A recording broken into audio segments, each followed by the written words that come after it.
Descripción anatómica de la captación del dolor en miembros amputados.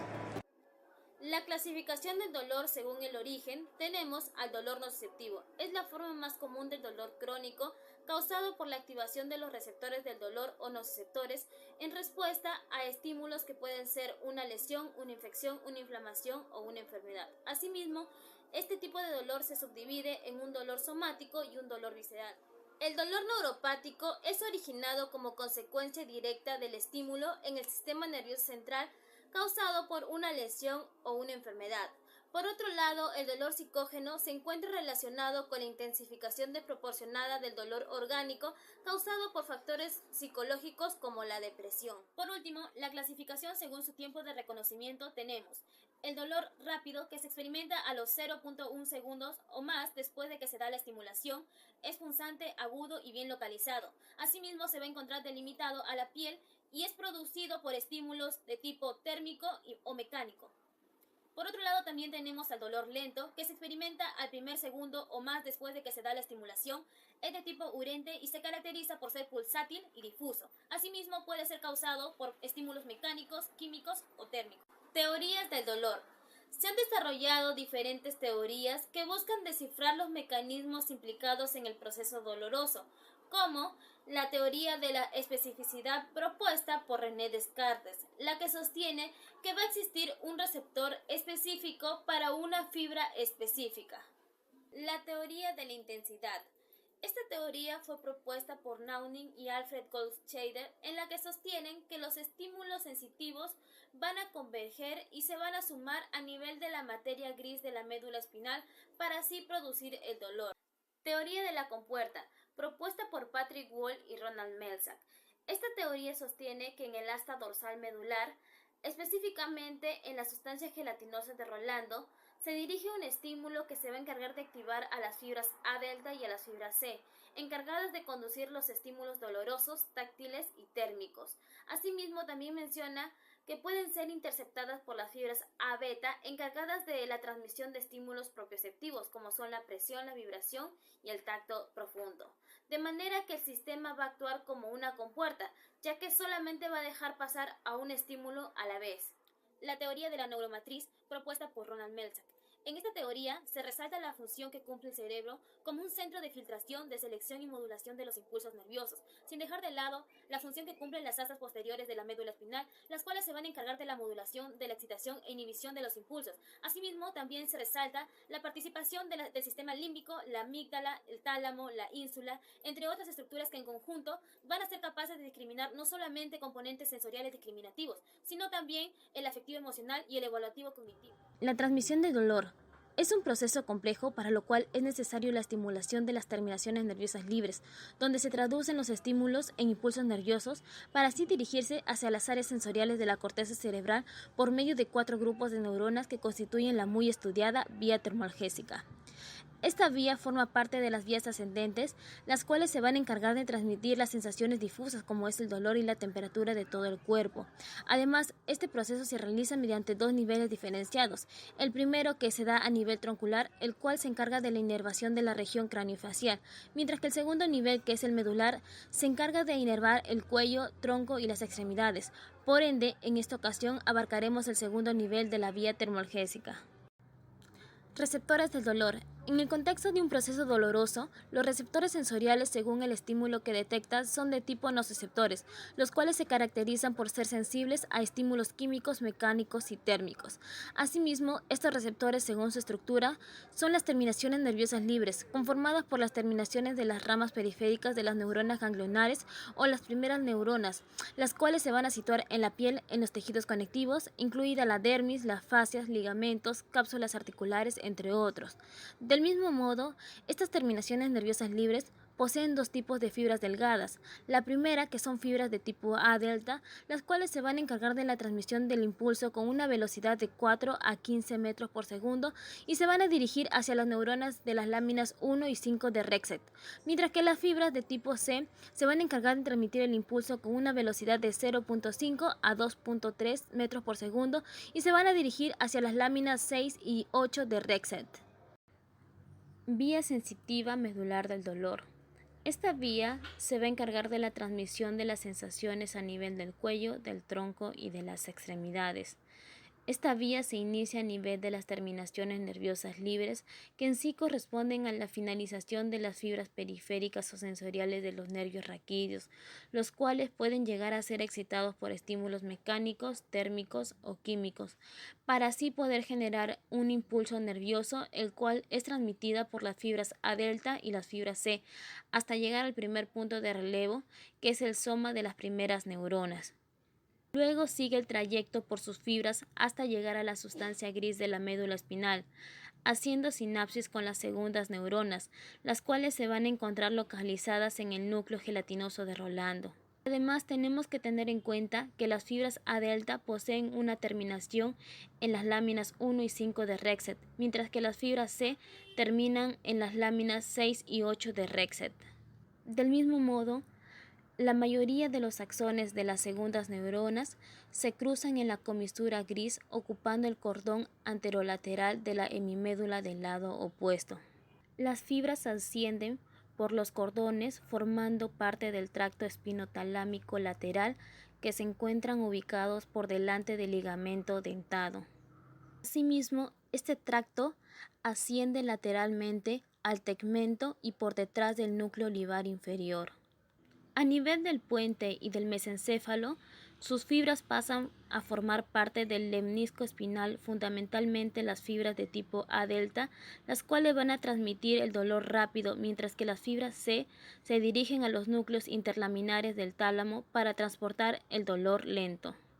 De manera que ambas fibras van a llegar a hacer sinapsis con las terceras neuronas, cuyos axones se acentúan en el núcleo ventral posterolateral del tálamo para así dirigirse a la corteza cerebral, para lo cual atraviesan el brazo posterior de la cápsula interna para hacer sinapsis con las cuartas neuronas ubicadas en las áreas corticales somatosensoriales primarias y secundarias y en las áreas 5 y 7 de Brodmann.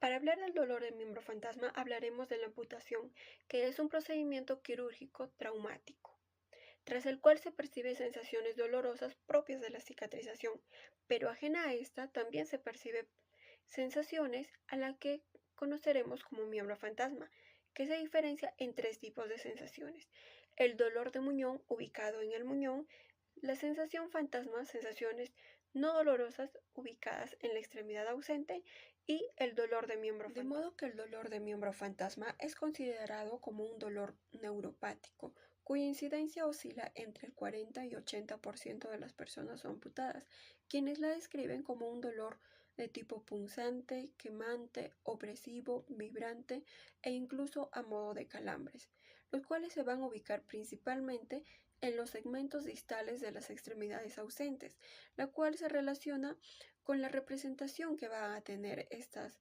regiones a nivel cortical, lo cual tienen mayor proporción a comparación de las otras regiones corporales. Los implicados en la generación del miembro fantasma encontramos al modelo propuesto por Ronald Meszack, en el cual describe eventos que van a influir en la generación del dolor del miembro fantasma.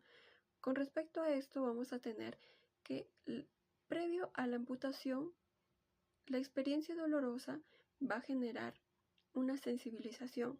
Asimismo, la presencia de factores genéticos va a aumentar la sensibilidad dolorosa, como es el caso del gen GCH1 y el gen KCNS1, el cual va a intervenir en la excitabilidad de las neuronas. Por otro lado, también describe la presencia de la actividad de las aferencias durante la cirugía. Post-amputación describe que la transmisión procedente de los nervios lesionados va a generar mediadores inflamatorios y nociceptivos. La amputación desencadena un conjunto de cambios anatómicos y fisiológicos, los cuales se van a basar en la neuroplasticidad, que es la capacidad del tejido neuronal de reorganizarse gracias a la capacidad de los axones para regenerarse y crear nuevas comunicaciones, lo que se evidencia con cambios a nivel de la corteza cerebral y a nivel de la zona amputada. Asimismo, La presencia de ansiedad, depresión y estrés tras la amputación genera la producción de diversas sustancias, pero principalmente del cortisol, la sustancia P y la interleucina 6, los cuales actúan a nivel de las estructuras implicadas en la captación del dolor. De manera que a nivel de la corteza cerebral, los cambios se van a dar gracias a la plasticidad neuronal, que va a permitir que se generen nuevas redes, lo que va a incrementar la capacidad de captación del dolor. Asimismo, se considera que la pérdida de la extremidad genera la reorganización de los sistemas somatosensoriales. También a nivel de la zona amputada, se describe que hay una regeneración ineficaz, lo cual va a dar origen a lo que son los neuromas. Tras la sección del nervio, donde va a haber un predominio de fibras de tipo C, los cuales van a poseer un incremento de la actividad espontánea y de la estimulación tanto mecánica y química a nivel de muñón, conducir a la aparición del dolor fantasma. Para comprender los mecanismos antes mencionados, es necesario recordar que para poder experimentar el dolor es necesario pasar por procesos previos, como es la transducción, la transmisión y la modulación, pero en los miembros amputados esta secuencia se ve afectada por la pérdida de los nociceptores. Sin embargo, gracias a la hiperconectividad, hay cambios a nivel cortical y de las fibras de transmisión, lo que permite la formación de nuevas redes que compensan la pérdida del miembro. ¿Cómo es la formación de neuromas? La cual, según estudios, induce la captación dolorosa en el miembro ausente. Sin embargo, también se destaca la participación de ciertas sustancias en todas las dimensiones de la experiencia dolorosa, y en específico se destaca la acción de la sustancia P, que es un neuropéptido que interviene en la sensibilización del dolor tanto a nivel periférico como medular y cortical. Por otro lado, también se destaca la acción del glutamato, que excita a nivel periférico e interviene en la excitación de las neuronas de amplio rango dinámico de nocicepción y de las interneuronas a nivel medular, lo cual permite la secuenciación de la transmisión dolorosa.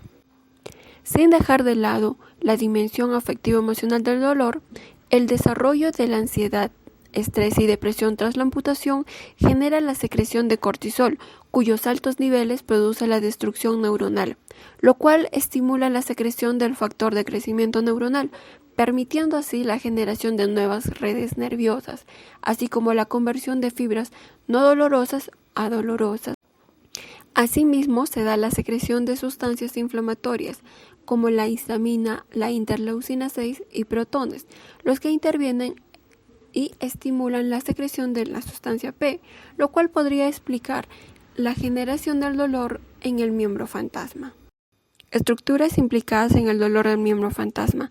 La neuromatriz propone la presencia de conexiones alternas, en las que incluye la corteza prefrontal lateral, el núcleo pigmentado de la protuberancia, la sustancia gris periaqueductal, el hipocampo y la amígdala. Sin embargo, de acuerdo a las evidencias imagenológicas actuales, revelan que hay participación comprobada de dos estructuras, de la corteza anterior del cíngulo y la ínsula, debido a que éstas se activan en el momento en que las personas experimentan dolor en la extremidad ausente.